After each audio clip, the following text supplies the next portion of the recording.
This episode of DNews is brought to you by Ting, mobile that makes sense. More and more states are banning cell phone use while driving, but is it actually effective?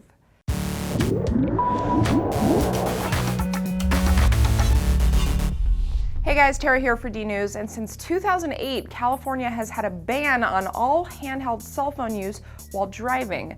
Previous studies using driving simulators have found that people who talk on a cell phone while driving are just as impaired as people who drive while intoxicated. Although none of those studies have been conducted on actual drivers, so it's possible the statistics change when somebody actually gets behind the wheel. In any case, a new study from the University of Colorado Boulder shows that the ban in California has been largely ineffective, and there's been no decrease in traffic accidents since the law was put into place. Researchers looked at the rates of accidents in California for the 6 months leading up to the ban, and then compared that to the number of accidents in the 6-month period after. They chose that relatively small window of time so they could avoid confounding variables that might impact their numbers, like the introduction of safer cars on the road, or the reduction in the number of drivers due to things like economic recession and rising gas prices. They also accounted for precipitation levels, which are known to increase accident rates. The purpose of the study was to see if the ban was effective, but the fact that it's not raises a lot of questions about why that may be. According to the author of the study, Dr. Daniel,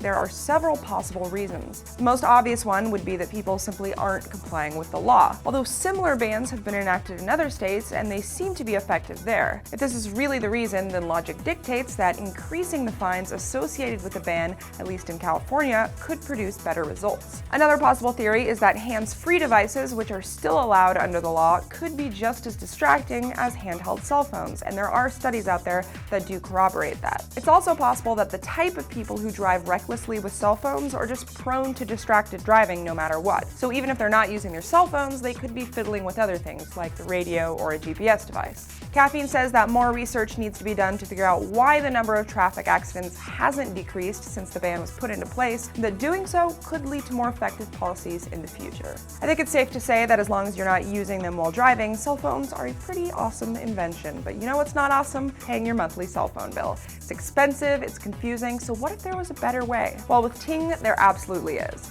Ting is a new mobile phone service that puts the power back in your hands. There are no plans, no cancellation fees, and best of all, no hidden fees or charges. With Ting, you only pay for the data you actually use, and you can leave whenever you like. Their bills are easy to understand and completely transparent, and 98% of customers who switch to Ting actually save money on their monthly cell phone bills. Head over to dnews.ting.com and click on their savings calculator to see how much money Ting could save you over a 2-year period. Again, that is dnews.ting.com, and remember, every visit to that link helps support the show. In the meantime, let us know what you guys think of this study, and if you live in a state that's banned handheld cell phone use while driving, do you still use it? I'll bet you do.